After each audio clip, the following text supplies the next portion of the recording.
Stevedores sent the dogs and the men in balaclavas down dockside to crush the MUA. They lost. We're left with a piece of sculpture and some great memories. And we talked to the people that were in the heat of battle down there 10 years ago. It was fascinating.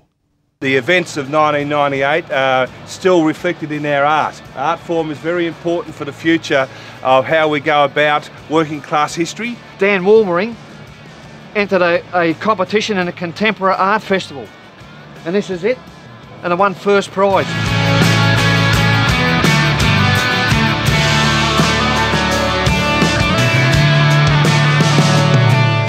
It was quite an empowering and uplifting event. So much so that there are people today that still comment with their activity, their contribution. Whatever they did, however important or insignificant, it was major for them.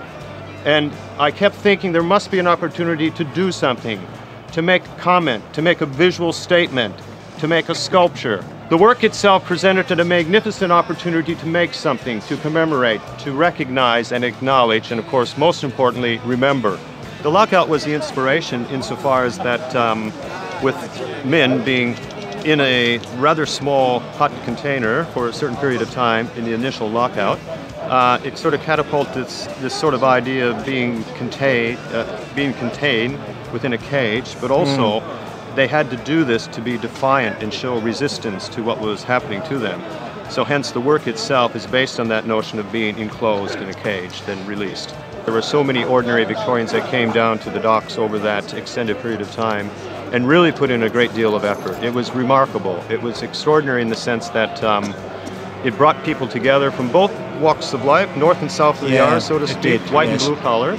And as a result of that, it really was a pivotal event in the formation of, well, this culture, this society. And it inspired an American as well. Well, there are a few of us around the traps, but don't let that hold you back, because not only that, the Yanks have always been behind the Aussies in many different ways, and this was just one of them. So I'm happy to be part of that. I was one of, there was about 400 of us who lost their jobs, you know. By this stage, we've been out for a few months already over at Webb Dock, so what that entailed is we'd work during the day on the day shift or the 12 or the midnight, whatever, then go to the picket line over at Webb Dock. So we'd had a fair bit of, like, I don't know, 2-3 months picket experience before Webb Dock. So we were battled hardened by that stage. It was like a military operation watching Napoleon's troops march in. I was on the other side of the river, sitting on the wharf and watching all this unfold, and couldn't really believe what was happening. It was yeah, quite unreal to see all these security blokes with balaclavas and guard dogs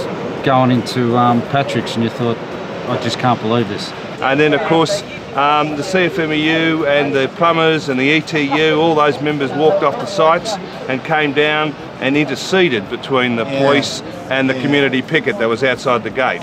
And there was a Mexican standoff, and then in the end the police withdrew. Was that sense of justice, that it was an unjust thing to do, you know, that people were, you know, it was their livelihoods, it was their work, and they had been done in a fairly foul manner. What was magnificent about the whole event was the community. Society was with them. It was. I was down there a few times. It was a brilliant feeling, wasn't it? Extraordinary. There's like public school boys, pensioners, you know, you had the people who you would expect to be there, like community groups, the unions, but it was the broader community who showed up. It was almost like the show or a carnival down there. You probably remember. Well, I was there, I saw it. Yeah, it was astounding. It was incredible. The community spirit on the picket line, you shouldn't call it a picket line, it was a peaceful assembly. Yes, of course.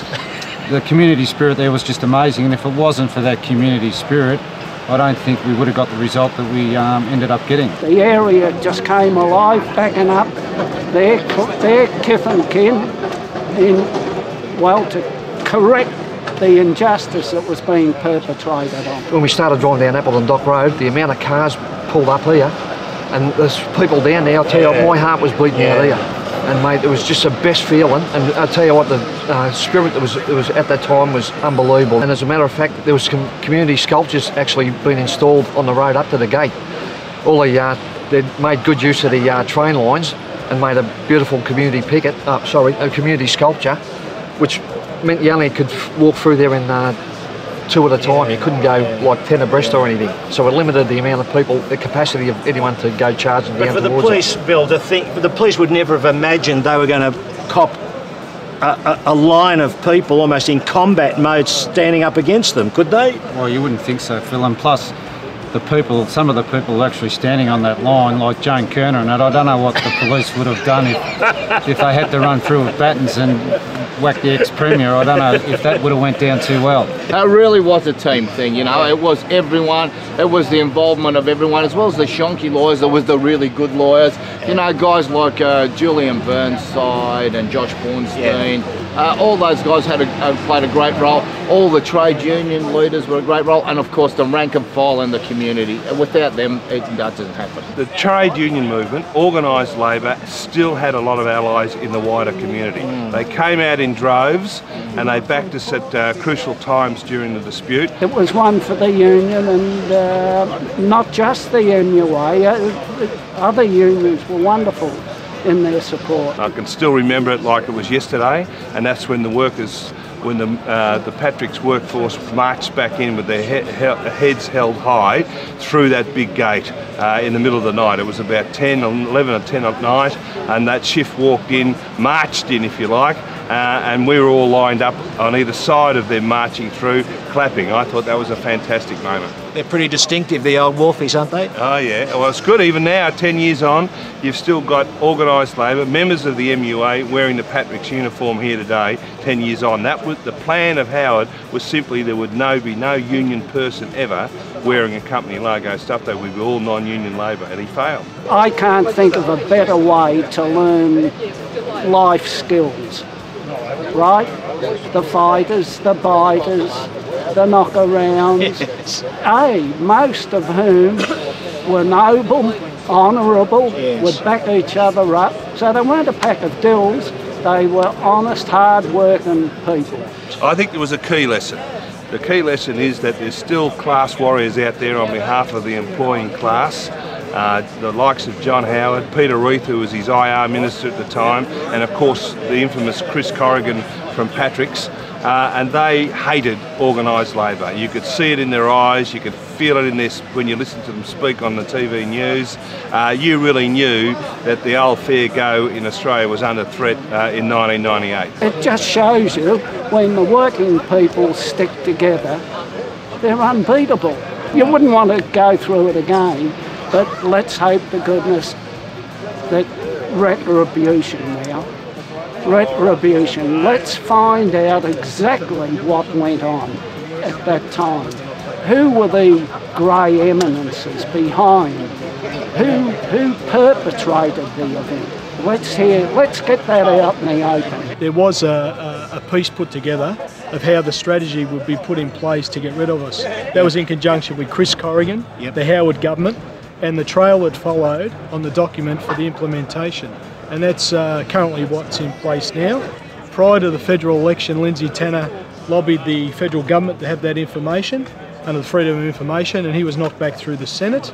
Now that the government is in place through the Rudd government, we're seeking that information is put out to the community, and we're saying it's in the public interest. We believe that a Dr. Webster was a consultant commission and recommended, possibly through Pratt Industries, to the government in Corrigan, and he put a comprehensive document together on what we believe is how to implement and get rid of us, a strategy. So it was all about destroying the MUA? The MUA and probably anyone that come after us, and we believe that's the primary document that probably reveals all the ministers that were involved. It was never about productivity, it was all about getting rid of unions. That's what it was about. We're entitled to the truth because we've said all along what we believed happened, and we just want it put out there. Never forget what happened in 1998. It's an iconic dispute that proved that the fair go for Australia was hard won, and we have to maintain our vigilance to keep the fair go for Australia, because there's employers out there who still want to deny working people a fair go. We should never forget that, and that's the key lesson of 1998. Nothing like a piece of art to get the wharfies talking. Contemporary art, in fact, eh? Wasn't that fascinating? After the break, we talk to a man who is indeed fascinating, Barry Jones, and we also get all the union news with Casey Dickey.